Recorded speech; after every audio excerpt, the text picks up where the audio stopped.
All animals can teach us on a spiritual level, as can any aspect of nature. Sitting on the banks of a river and watching the water flow by teaches us patience and perseverance through modeling the power of letting go and allowing life to flow.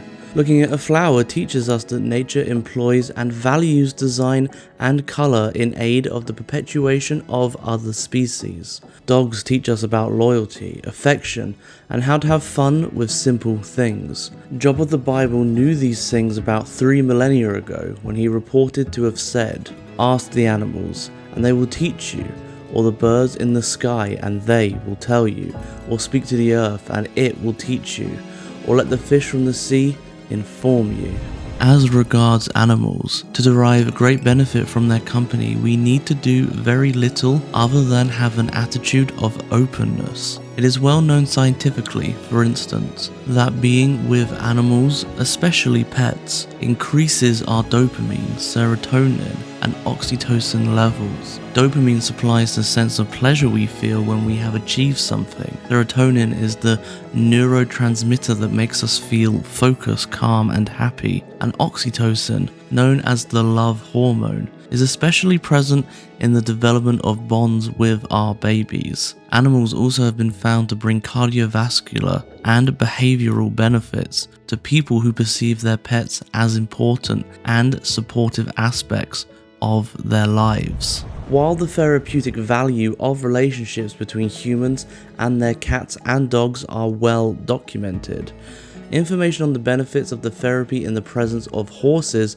is mostly anecdotal. That seems to be gradually changing as scientific attention is increasingly directed towards the effects of equine-assisted therapy on humans. A 2019 study by Suzanne E and Amy Likens, for instance, finds that interaction with horses can have a stress moderating effect in a therapeutic context. Their findings also support evidence of human stress arousal when near horses, which is not surprising when people find themselves in the company of a large mammal.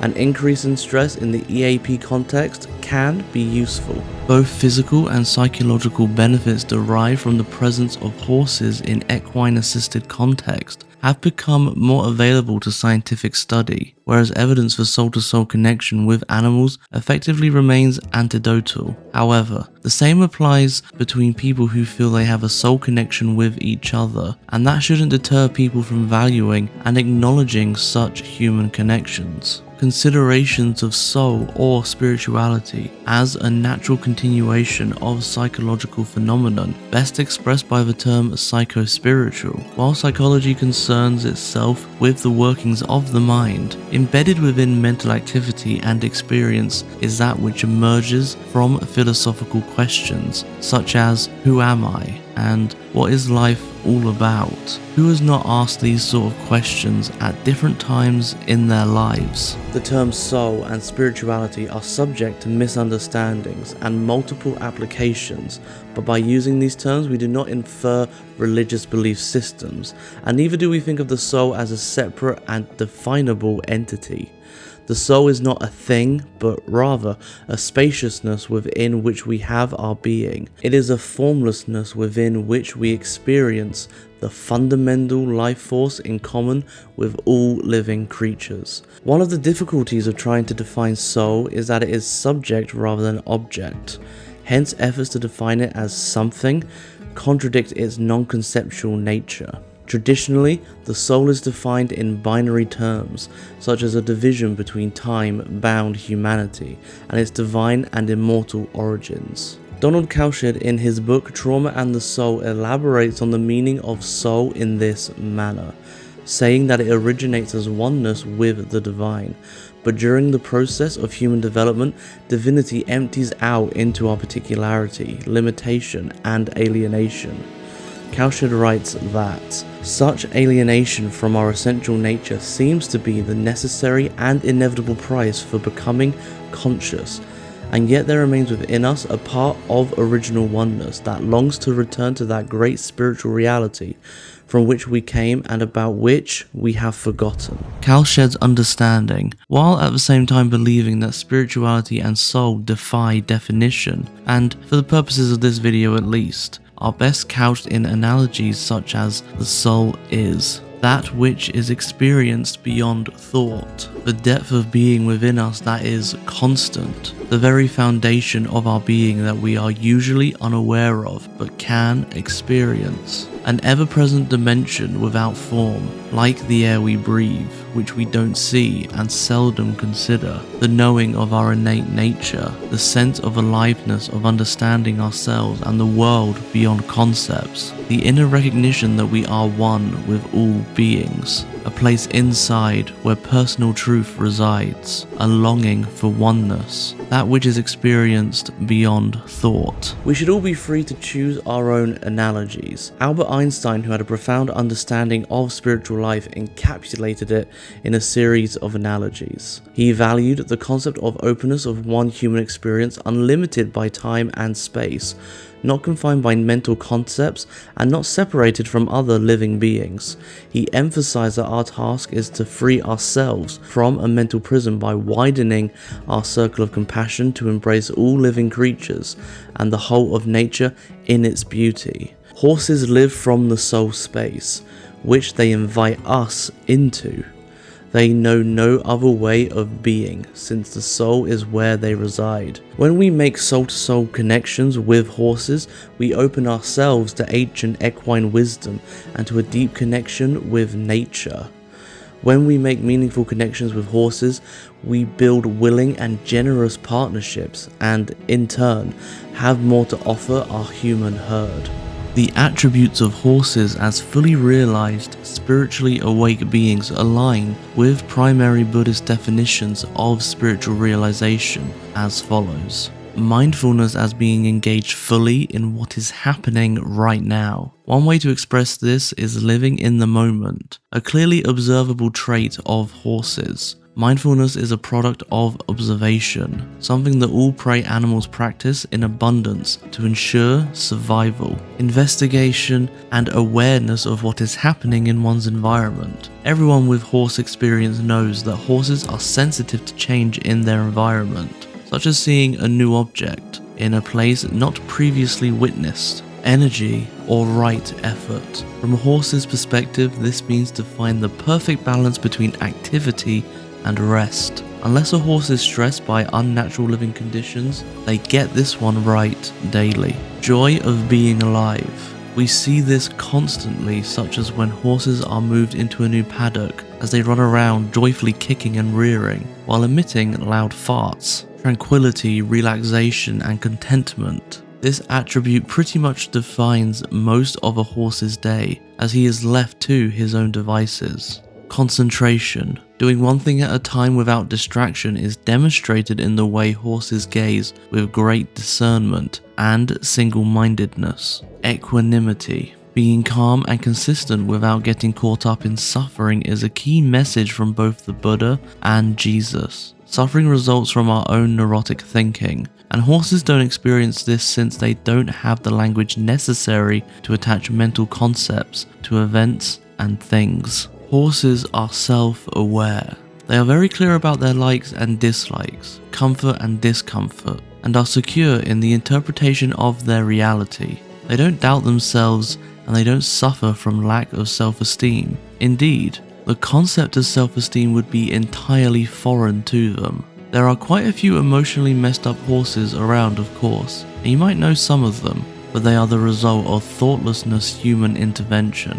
One kind of messed up horse is one who has been weaned too early, with no chance for his dam to teach him all the things he needs to know about being a horse. Similarly, a horse who has lived without the company of others for a good stretch of time, especially in their first 5 years, is likely to have not formed meaningful attachments with other horses. All sorts of neurotic behaviors result from such needless neglect, just as it does for young humans. A characteristic of horses is that they expect us to be like them.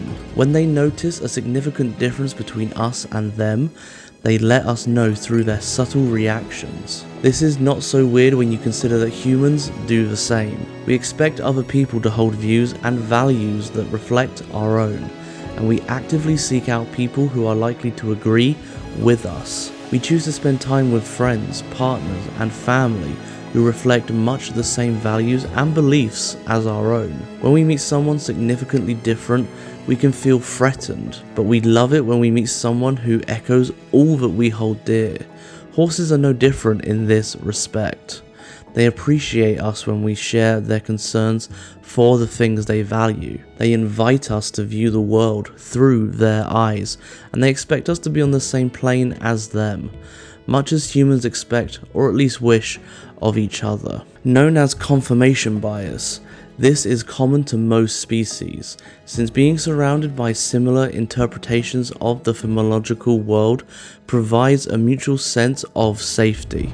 Naturally, horses and humans have different attitudes and reactions from each other, but it is the horses' honest reactions to our differences that provides fodder for learning. Their expectation for us to behave as they do provides the cutting edge of equine therapy and learning. A simple example of this is when a horse detects a person's emotional state, while he or she pretends to be in another. While these situations occur, we can read the horse's reactions, often very subtle, and learn something about ourselves. One obvious difference in how human and horse species experience the world is that horses' thoughts are not rendered into words, whereas ours mostly are.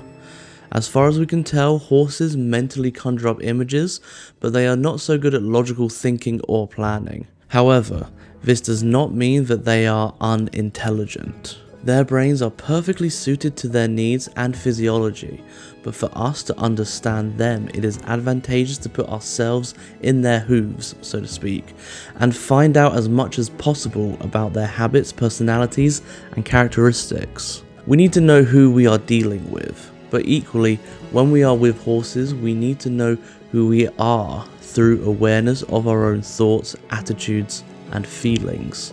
When we experience an emotion but pretend that we are feeling some other way, for instance, appearing confident when we are afraid, it can be quite disturbing to a horse. They are uncomfortable with incongruence and tend to respond not to the person on the surface, but to the authentic person inside that they know by reading psychological cues. Through their reactions to our incongruence, horses hold up an enacting emotional mirror. Authenticity is such an important concept that Dr. Gabor Mate defines it in The Myth of Normal as a core need rooted in survival instincts that simply means knowing our gut feelings when they arise and honoring them. He adds that authenticity's only dictate is that we, rather than having externally imposed expectations, be the true author of and authority on our own life.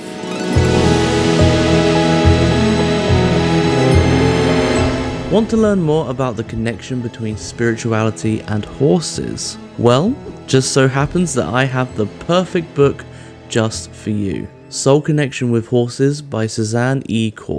Horses teaching humans healthier ways of being, deepening innate wisdom, and enabling soul-to-soul connection. It's available right now from O Books. Thank you so much for watching. Subscribe and follow for future content, and we'll see you next time.